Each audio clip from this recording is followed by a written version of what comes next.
Friends, அனைவருக்கும் இனிய இரவு வணக்கம்.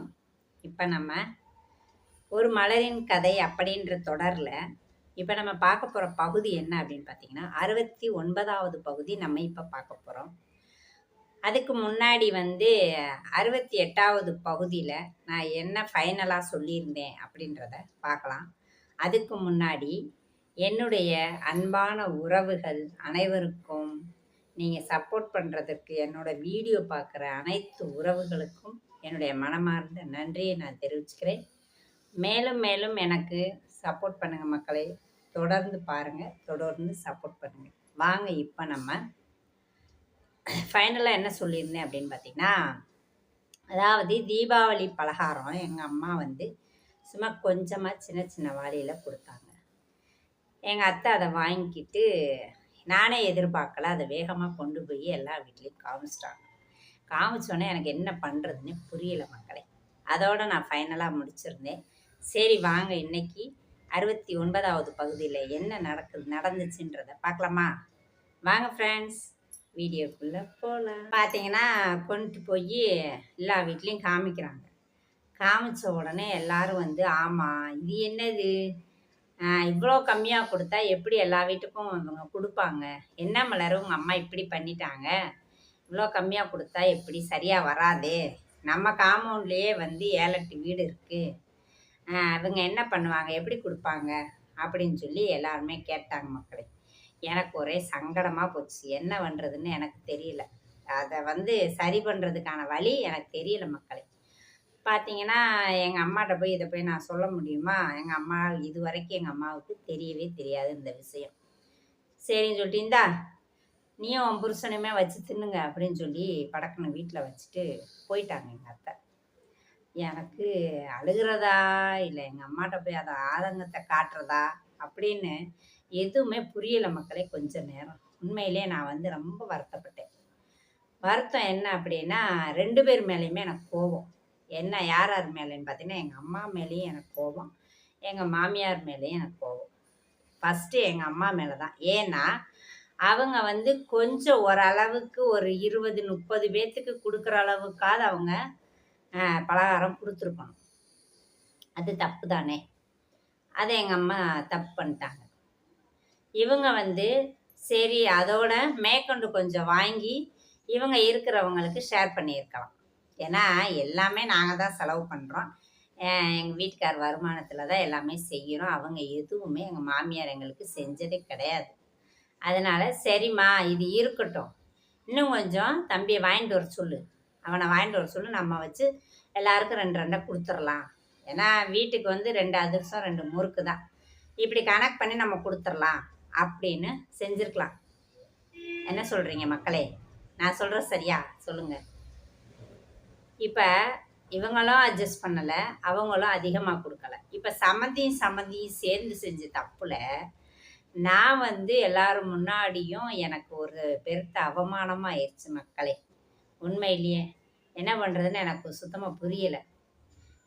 இவங்க வேற நான் அதை வாங்கி கொடுத்தா செஞ்சுருக்கலாம். ஆனால் இவங்க என்ன பண்ணிட்டாங்க, சடனாக எடுத்துகிட்டு போய் எல்லார்ட்டையும் காமிச்சிட்டாங்க. என்ன ரீசன் அப்படின்னு பார்த்தீங்கன்னா, அதாவது கொழுந்தனுக்கும் கல்யாணம் ஆயிருந்துச்சா, அவங்களுக்கும் அது தலை தீபாவளி.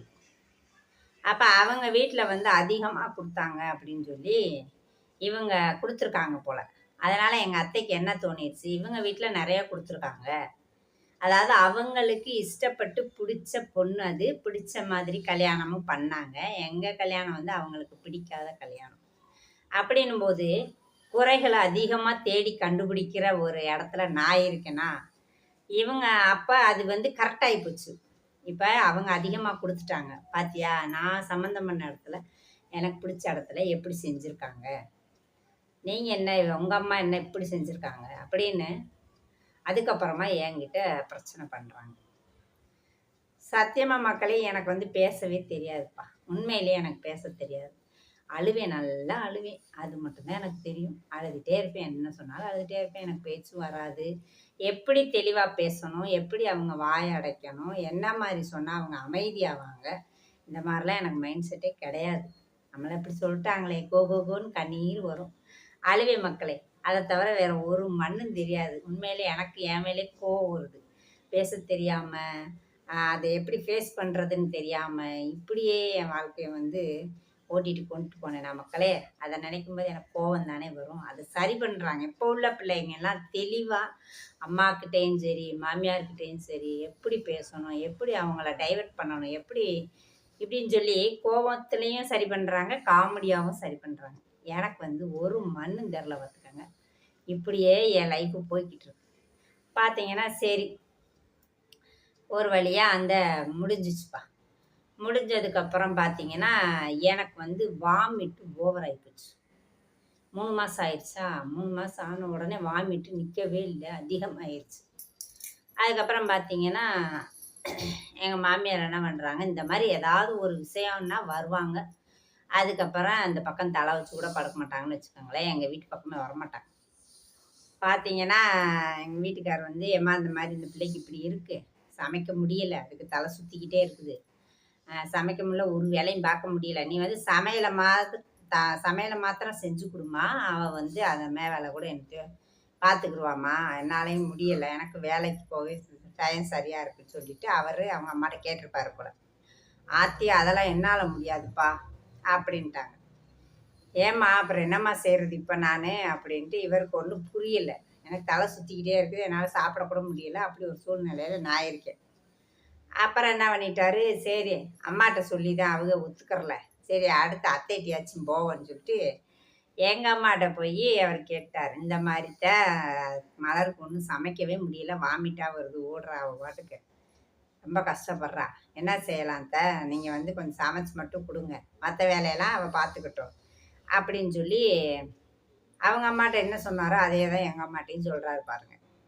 உடனே எங்கள் அம்மா என்ன சொல்லிட்டாங்க, ஐயப்பா நான் வேலைக்கு போகிற அவசரத்தில் அதெல்லாம் என்னால் செஞ்சு கொடுக்க முடியாது, நீங்கள் என்ன பண்ணுறீங்க, பேசாமல் இங்கே வந்துருங்க, அவள் வாமிட்டெல்லாம் நிற்கட்டும், நின்னதுக்கப்புறம் நீங்கள் அப்புறமேட்டுக்கு தனியாக வீடை பார்த்து நீங்கள் போய்க்கங்க, கொஞ்ச நாளைக்கு வந்து என் கூடயே இருங்கப்பா, நான் என்னத்தையோ வேலைக்கு போகிற அவசரத்தில் சமைச்சு வச்சுட்டு போவேன், சாப்பிட்டு இருந்துக்கங்க, நான் வேலையை வெட்டியே இந்த சின்ன பிள்ளைய வச்சு நான் பார்த்துக்கிறேன், அவ்வளோதான்ப்பா என்னால் முடியும், நான் உங்கள் வீட்டில் வந்து நான் இருக்க முடியாது அப்படின்னு எங்கள் அம்மா சொல்லிட்டாங்க.